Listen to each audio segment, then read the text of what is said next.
मुख्यमंत्री मनोहर लाल ने संतान की दीर्घायु, सुख, समृद्धि और अच्छी स्वास्थ्य की मंगल कामना हेतु मनाए जाने वाले पवित्र पर्व अहोई अष्टमी की शुभकामनाएं दी है। सीएम ने ट्वीट करते हुए लिखा कि हर घर आंगन में बच्चों की मीठी किलकारियां गूंजे। आप सभी की मनोकामनाएं पूर्ण हो, अहोई माता से ऐसी प्रार्थना करता हूं।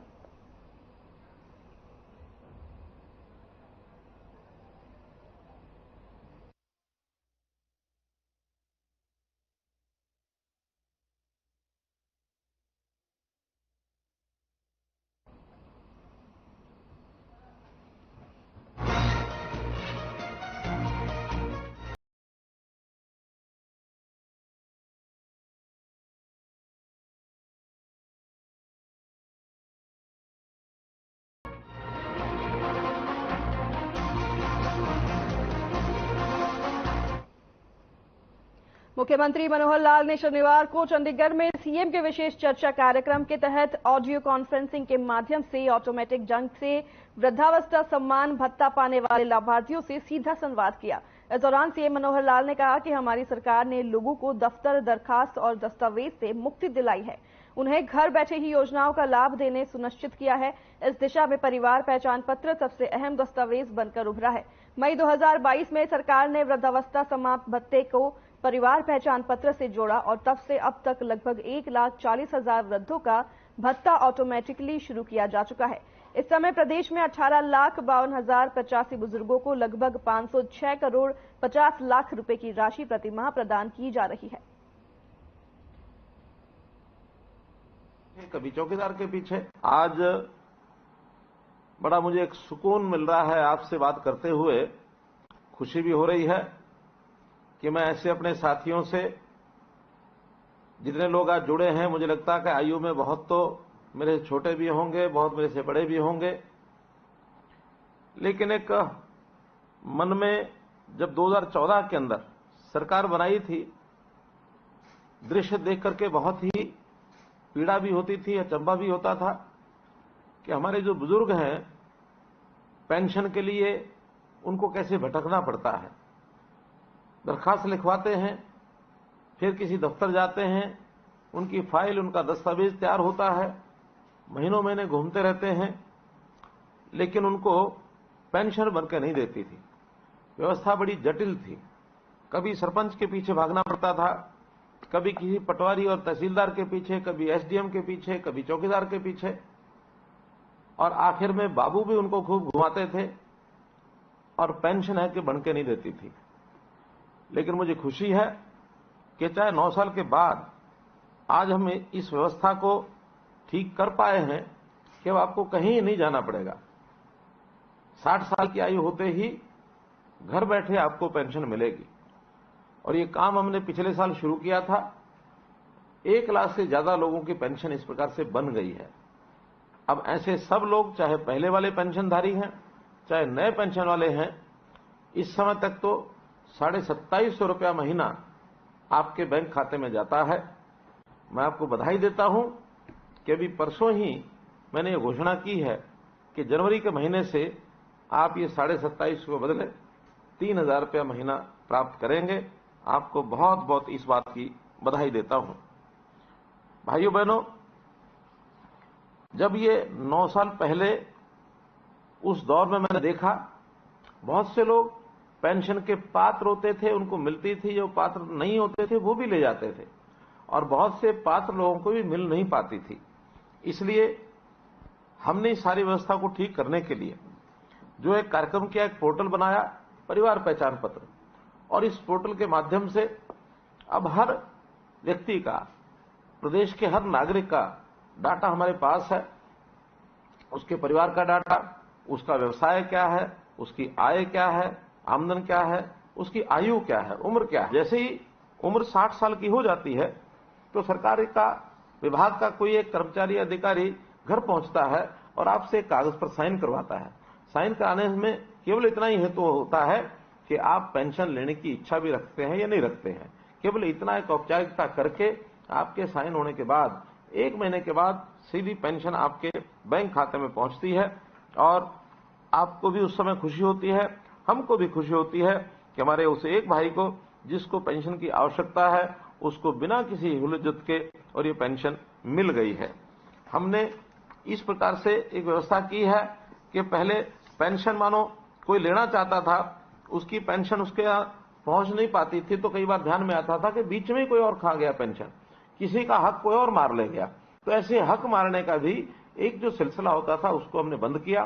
खास करके ऐसे परिवार या ऐसे असहाय व्यक्ति जो किसी से झगड़ा नहीं कर सकते, जिस किसी को इसका मानो कोई उनका हक मार के ले गया तो उसकी जिम्मेदारी किसी को ऊपर नहीं डाल सकते, तो ऐसी स्थिति कई बार समाज में रहती है। लेकिन अब मैं दावे से कह सकता हूं कि कोई किसी पात्र व्यक्ति का अधिकार या हक नहीं मार सकता, पात्र व्यक्ति का उसको मिलेगा। हाँ, अपात्र व्यक्ति भी जो यानी पात्र नहीं होते थे, जो उसके हकदार नहीं होते थे, वो भी कई बार ऐसी पेंशन ले जाते थे, तो उनको पेंशन से हमने मना किया है कि जो हकदार नहीं है उसको पेंशन में नहीं मिलनी चाहिए। और बहुत लोगों ने तो मुझे ध्यान में है अपने आप भी इस समय पेंशन छोड़ी है। उनका कि ठीक है, हम हकदार नहीं थे, मानो हमने गलती से ली भी है तो हम पेंशन छोड़ते हैं। एक केस तो मुझे ऐसे भी ध्यान में आया जिन्होंने कहा कि मैंने पेंशन छोड़ी और इतने समय तक मैं पेंशन लेता रहा हूं, मेरी पेंशन वापस भी जमा कराना चाहें तो मेरी पूरी पेंशन बैंक में जमा है, उसको वापस भी आप ले सकते हैं। ऐसे सज्जन पुरुष भी इस अभियान के अंदर हमको मिले हैं।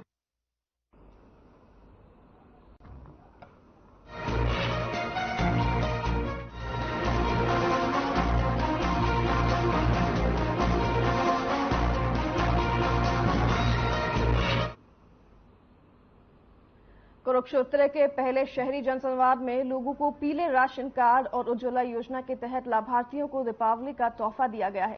इन जनसंवाद में जहां लोगों की समस्याओं को उनके घर पर जाकर सुना जा रहा है, वहीं समाज के अंतिम व्यक्ति को योजनाओं का तुरंत फायदा भी दिया जा रहा है। अहम पहलू यह है कि थानेसर के वार्ड नंबर 1 से लेकर 5 तक 5-5 लाभार्थियों को उज्ज्वला योजना के तहत गैस सिलेंडर व चूल्हा तथा 20-20 लाभार्थियों को पीले राशन कार्ड का विधायक घनश्याम अरोड़ा व विधायक सुभाष सुधा ने दीपावली का तोहफा के रूप में दिया। सीएम के आदेशानुसार शनिवार को यमुनानगर के विधायक घनश्याम अरोड़ा ने थानेसर नगर परिषद के 5 वार्डों में जनसंवाद कार्यक्रमों में लोगों की समस्याओं को सुना और उनके समाधान करने के लिए मौके पर अधिकारियों को आदेश भी दिए गए।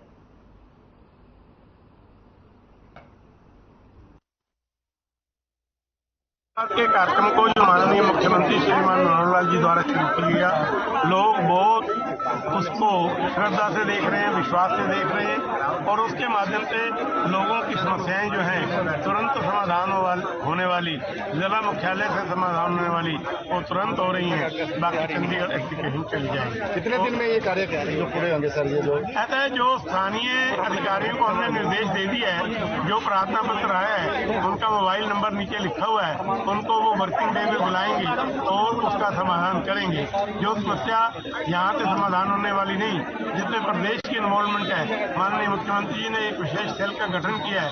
प्रत्येक प्रार्थना पत्र को गौर से पढ़ने के बाद जिस विभाग से संबंधित होती है उस विभाग को भेजा जाता है और समस्या का समाधान करने के लिए आगे बढ़ा जाता है। अरोड़ा जी जो यमुनानगर के विधायक है 2 बार रहे, उन्होंने आज जनसभा कार्यक्रम के लिए क्षेत्र में आए, तो हम सबकी आदरणीय प्रदेश के मुख्यमंत्री श्री मनोहर लाल जी के मार्गदर्शन में किस प्रकार से उन्होंने जनसभा कार्यक्रम पूरे प्रदेश के अंदर 22 के 22 डिस्ट्रिक्टों में करा। उसके बाद उन्होंने उनके पास लगभग 35,000 एप्लीकेशन आई थी, 28,000 लोगों के उस पर कार्य हो चुकी है, 7,000 अभी उस पर काम चल रहा है। इसी तरह उन्होंने कैबिनेट मंत्री की ड्यूटी लगाई, मेंबर पार्लियामेंट की ड्यूटी लगाई। अब हम सभी विधायकों की ड्यूटी लगाई है, जो हम जनसभा कार्यक्रम में जा रहे हैं, लोगों की दिक्कतों को सुनकर उनसे लिख के वहां के ले रहे हैं। उसके ऊपर इस प्रकार से बड़े भाई घनश्याम दास जी ने भी तुरंत प्रभाव से अधिकारियों का कि ये कार्य इमीडिएट कर दें और बाकी जो बचे हैं वो सारे की सारी एप्लीकेशन प्रदेश के मुख्यमंत्री श्री मनोहर लाल जी के पास जाएंगी और वहां उनका जिस प्रकार से उनका सोल्यूशन हो सकेगा वहां।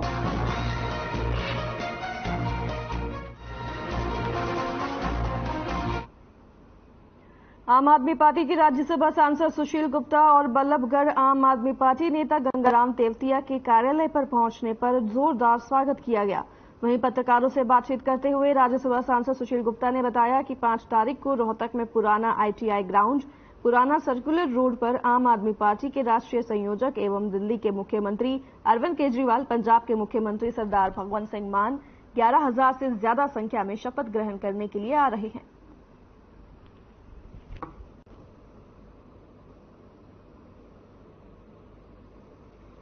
मैं देख रहा हूँ कितना पोल्यूशन बल्लभगढ़ के अंदर है, पूरा फरीदाबाद के अंदर पूरा पोल्यूशन है, आंखों के अंदर जलन हो रही है। ये हरियाणा सरकार पोल्यूशन के कंट्रोल में पूरी तरीके से फेल हुई है। देश के 52 जिलों का सर्वेक्षण हुआ, उसमें से 20 जिले जो मोस्ट पोल्यूटेड हैं वो हरियाणा के। देश के 6 जिले ऐसे हैं जिनमें AQI 400 से ऊपर पहुंच गया, 6 शहर, उसमें से 4 शहर हरियाणा के। हरियाणा सरकार या तो पराली जलाने को उसका कोई अल्टरनेटिव दे पाई सिवाय किसान पे जुर्माना लगाने के, और ना ही कोई इसको बिक्री का प्रबंध कर पाई, ना ही कोई इंडस्ट्री के लिए सही पॉलिसी लेके आई। आज इंडस्ट्री का जो उद्योग चलता है वहां पे PNG गैस जानी चाहिए थी, नहीं लेके गए हुए। 24 घंटे बिजली मिलनी चाहिए थी, नहीं दी। इसके कारण इंडस्ट्रीज को भी जनरेटर चलाना पड़ता है, फिर उससे धुआं उठता है, फिर पोल्यूशन फैलता है। व्हीकल की पॉलिसी नहीं लेके आई। BS3 बसें चल रही हैं, दिल्ली में सारे कमर्शियल व्हीकल CNG पे ट्रांसफर हो चुके हैं। स्वागत करता हूं और धन्यवाद देता हूं कि इन्होंने एक मेरे जैसे साथी को अपनी पार्टी में ज्वाइन कराया है, और जो इनकी नीतियां हैं अपनी पार्टी की उसको आगे बढ़ाने का मैं काम करूंगा। दिवाली आ रही है, जो मेरे साथी यहाँ मेरे सुख दुख के जितने भी साथी आए हुए हैं, मैं सबको दिवाली की हार्दिक शुभकामनाएं भी देता हूं।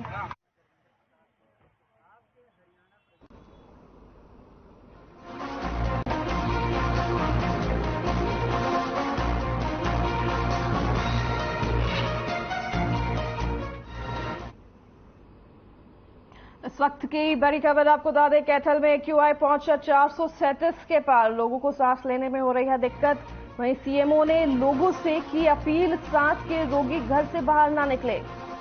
कैथल से बड़ी खबर आ रही है, जहां पर AQI 437 के पार पहुंच चुका है, लोगों को सांस लेने में दिक्कत हो रही है। वहीं CMO ने लोगों से घर से बाहर ना निकलने की अपील की है, खासकर सांस के रोगी घर से बाहर न निकले, CMO ने लोगों से अपील की। कैथल में AQI पहुंचा 436 के पार।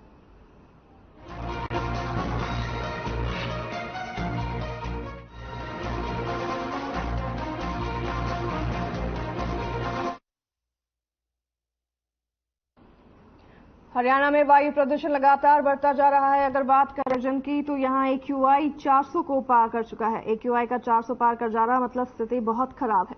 इस प्रदूषण की वजह से प्रदूषित शहरों में आंखों में जलन से लेकर सांस संबंधी दिक्कतें आने लगी हैं। वहीं विशेषज्ञों की माने तो दिवाली से पहले प्रदूषण में राहत के आसार भी दिखाई नहीं दे रहे। वहीं छात्राओं का कहना है कि उन्हें पढ़ने में दिक्कत आ रही है, आंखों में जलन हो रही है, सांस लेने में भी कठिनाई का सामना करना पड़ रहा है।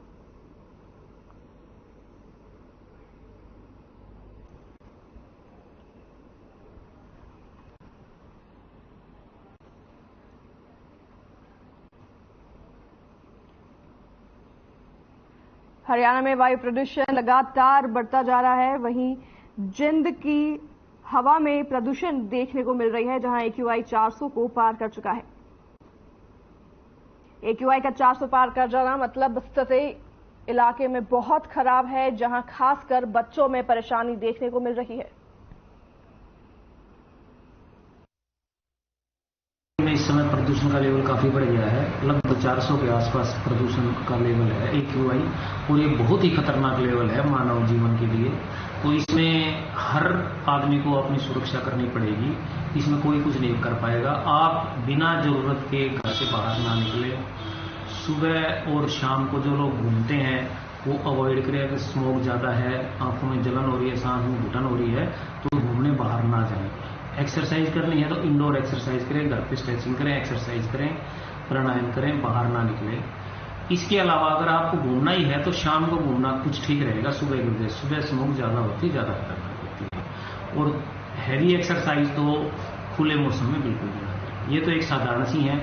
इसके अलावा मास्क, जैसे कोविड में हमारे काम आया था, मास्क एक बहुत ही कारगर उपाय है। आपको बाहर निकलना भी पड़े तो मास्क लगा के निकलें, इससे बड़ा बचाव होगा। सर, आज के समय में वायु प्रदूषण एक बहुत बड़ी समस्या बनकर सामने आ रही है। ज्यादातर तो आज जींद देश में दूसरे नंबर पर है प्रदूषण के मामले में, और इस प्रदूषण के कारण बच्चों को और बड़े बुजुर्ग जैसे दादा दादी नाना नानी को सांस लेने में और ज्यादातर दिल की बीमारियां हो रही है। ये प्रदूषण ज्यादातर तो टायरों की फैक्ट्री है जो जिनमें उसके कारण, और पटाखे जो दिवाली नजदीक आ रही है वैसे बच्चे ज्यादा पटाखे जला रहे हैं, जिसके कारण प्रदूषण में बढ़ोतरी होती जा रही है। और जैसे हम कहीं पर सुबह जाते हैं बाइक बुइक पे तो जाने में समस्या आती है, वो जो जैसे आज धुआं फैला हुआ है उसके कारण आंखों में जलन हो रही है, जिससे हम ज्यादातर एक्सीडेंट होने की भी संभावनाएं रहती है। जो वायु प्रदूषण जो ज्यादा से ज्यादा संख्या में जो बच्चों के ऊपर इफेक्ट कर रहा है, उनको जो है सांस लेने में दिक्कत आ रही है और उनको आंखों में जलन महसूस हो रही है, जिसकी वजह से जो संस्थान में या स्कूल वगैरह में बच्चे जाते हैं तो उनकी संख्या दिन ब दिन घटती जा रही है, जिसके कारण उनकी पढ़ाई जो है प्रभावित हो रही है। तो मैम क्या कारण मानते हो आप, मतलब जींद में इतना उद्योग नहीं है? जो मुख्य कारण है हमारे व्हीकल्स वगैरह है या जो टायर्स वगैरह की फैक्ट्री जींद में लगी हुई है, उसके कारण ये जो प्रदूषण है दिन पे दिन बढ़ता ही जा रहा है। तो किस तरीके के कदम उठाने चाहिए मैम सरकार को, पोल्यूशन कम हो? सरकार को जो हमारे जो फैक्ट्री वगैरह है, एक तो शहर से बाहर होनी चाहिए, कम से कम ये चीज होनी चाहिए, लेकिन फैक्ट्रियों के ऊपर इस टाइप की जो टायर्स वगैरह की फैक्ट्री उसके ऊपर पाबंदी होनी चाहिए।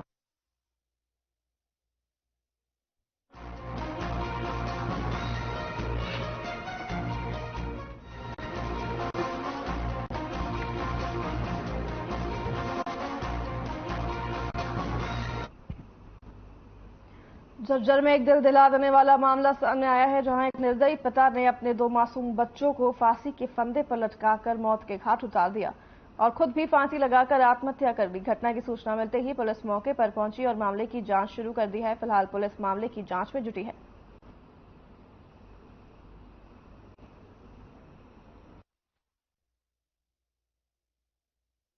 सुबह आज लगभग 5:45 बजे इंफॉर्मेशन मिली थी कंट्रोल रूम के थ्रू कि यहाँ गांव में करमवीर और उसके 2 बच्चों ने फांसी ले ली है, जिस पर यहाँ पर SHO और सारी टीम मौके पे पहुंची। मौके पे पहुंचने पर जो अभी तक मौखिक रूप से अभी तक कोई कंप्लेंट नहीं मिली है। मौखिक रूप से जो पूछताछ की गई है, पूछताछ में ये मालूम चला है जो करमवीर है, जिसकी उम्र लगभग 35 साल है, और इसने रात अपना पत्नी के साथ झगड़ा किया। झगड़ा करने पर इसकी पत्नी पास में ही इसका जो भाई रहता है उसको बुलाने के लिए चली गई, और इस दौरान इसने घर के अंदर अपना दरवाजा बंद करके अपना सुसाइड कर दिया। और जो 2 बच्चे थे इसके, मुस्कान लड़की है 13 वर्ष की और तमीज लड़का है 11 साल का, उन दोनों को भी अपना रस्सी के साथ बांध के ऊपर जो छत से लटका दिया और खुद भी सुसाइड कर दिया।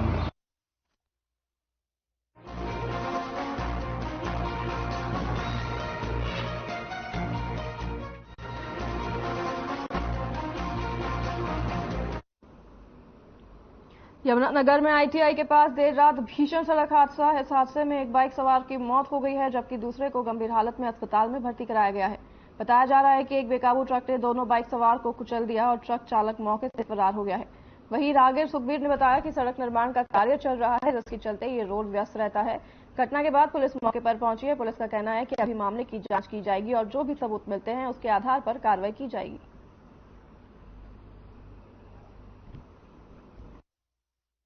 जी कैंप रोड जो बन रही है रोड, उसके चलते सारे यहाँ से हैवी व्हीकल की रोड जो है तो यहीं से आवागमन हो रहा है इसका। एक ही रोड है ससोली रोड, वहाँ पर भी लगातार वहाँ पे रश की स्थिति बनी रहती है हर टाइम वहाँ पर जो आपको जाम की स्थिति मिलेगी।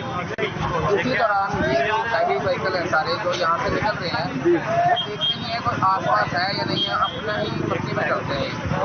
तो अपना देख के इन्हें चलना चाहिए कि कोई भी पीछे है या कुछ है तो उनका देख के होना चाहिए। हमारे यहाँ आने के बाद में पूरी तफ्तीश करेंगे, उसके बाद में बताएंगे। तो जो ट्रक चालक है इनका एक मोबाइल मिला है और ट्रक ड्राइवर बाहर, ड्राइवर फरार हो गया। चाबी उनकी है, चाबी गाड़ी नहीं थी और चाबी छोड़ के चले गए।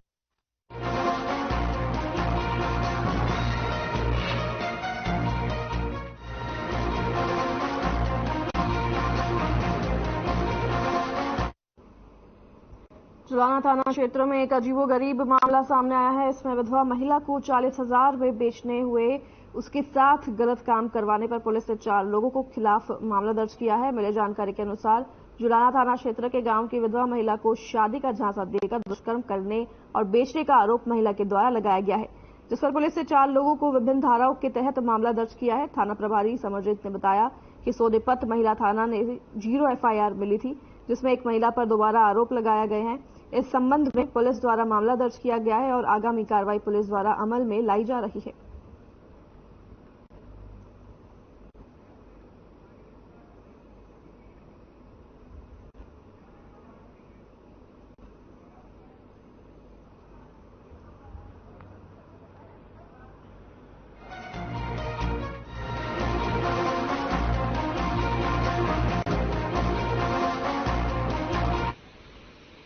भिवानी में खिलाड़ियों ने अपने खेल के समक्ष आई अनेकों बाधाओं को मेहनत के दम पर दूर करते हुए उन्हें अपनी सफलता की सीढ़ी बनाने का काम किया है। ऐसे ही उदाहरण भिवानी के गांव दाड़ी नौरगा बांध निवासी प्रदीप है, जिन्होंने सिलाई की मशीन से कपड़े सीलकर अपना गुजर बसर करते हुए पैरा एशियन गेम्स में सिल्वर मेडल तक का सफर तय किया तथा अपनी प्रतिमा का लोहा विश्व स्तर में मनाया है।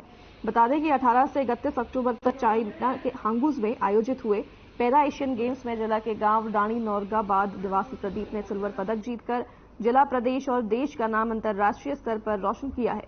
पैरा एशियन गेम्स में सिल्वर पदक विजेता प्रदीप का भिवानी में जहरगिरी आश्रम के पीठाधीश्वर अंतर्राष्ट्रीय श्रीमंत जूना अखाड़ा डॉक्टर अशोक गिरी महाराज ने सम्मान किया। इस मौके पर डॉक्टर अशोक गिरी महाराज ने कहा कि किसी भी लक्ष्य को हासिल करने के लिए पूरी जी जान से मेहनत करनी चाहिए तथा खिलाड़ी प्रदीप ने यह साबित कर दिखाया है कि यदि सफलता पाने का जुनून सर पर सवार हो तो फिर किसी भी प्रकार की बाधा बीच में नहीं आ सकती।